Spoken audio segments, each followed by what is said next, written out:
అమర్నాథ్ తీర్థయాత్ర హిందూ మతంలో అత్యంత పవిత్రమైన తీర్థయాత్రగా పరిగణించబడుతుంది. అమర్నాథ్లోని పవిత్ర గుహలో శివుడు మంచులింగ రూపంలో ఉన్నాడని భక్తులు విశ్వసిస్తారు. పవిత్ర అమర్నాథ్ గుహలో బాబా బర్ఫానీ దర్శనం కోసం శివభక్తులు అమర్నాథ్ యాత్రకు ఏడాది పొడవునా ఆసక్తిగా వేచి ఉంటారు.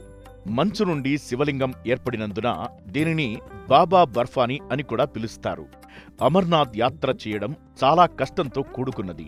ఈ యాత్ర సమయంలో అనేక సవాళ్లను ఎదుర్కోవాల్సి ఉంటుంది. కొన్నిసార్లు వర్షాలు, కొన్నిసార్లు చల్లని వాతావరణం భక్తులను అడుగడుగునా పరీక్షిస్తుంది.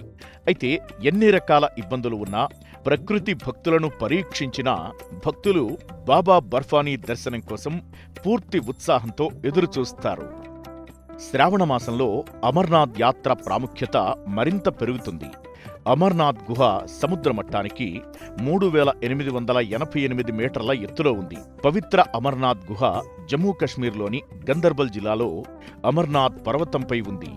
ఈ గుహలో సహజంగా ఏర్పడిన మంచు శివలింగాన్ని బాబా బర్ఫానీ అని పిలుస్తారు.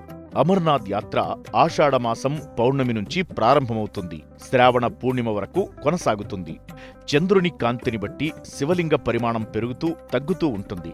ఇలా ఏర్పడే శివలింగం ప్రపంచంలోనే ఇదొక్కటే.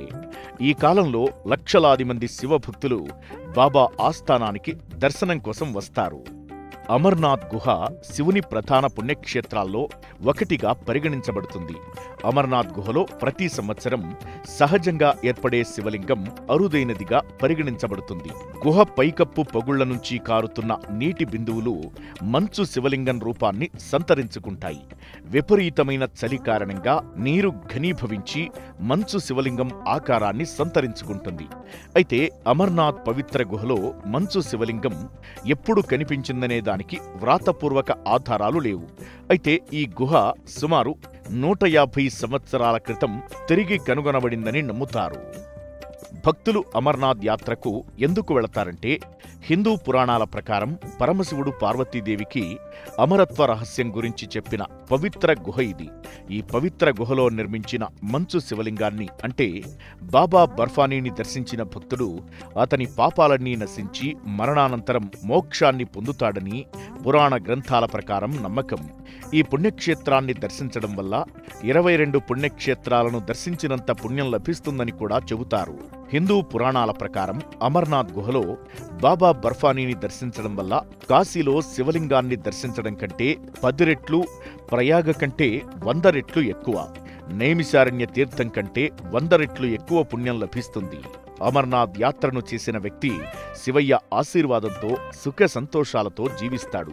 అందుకే ఎంత కష్టమైనా సరే శివభక్తులు ఈ యాత్రను పూర్తి భక్తితో పూర్తి చేసి బాబా బర్ఫానీ దర్శన భాగ్యం పొందుతారు. బాబా బర్ఫానీ ఎలా కనిపిస్తాడంటే, పవిత్రమైన అమర్నాథ్ గుహలో వెలసిన బాబా బర్ఫానీని శివుని చిహ్నంగా భావిస్తారు.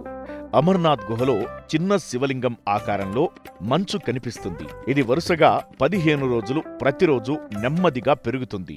15 రోజుల్లో ఈ మంచు శివలింగం ఎత్తు 2 గజాల కంటే ఎక్కువ పెరుగుతుంది. చంద్రుడు క్షీణించడంతో శివలింగం పరిమాణం కూడా తగ్గడం ప్రారంభమవుతుంది. చంద్రుడు అదృశ్యమైన వెంటనే శివలింగం కూడా అదృశ్యమవుతుంది.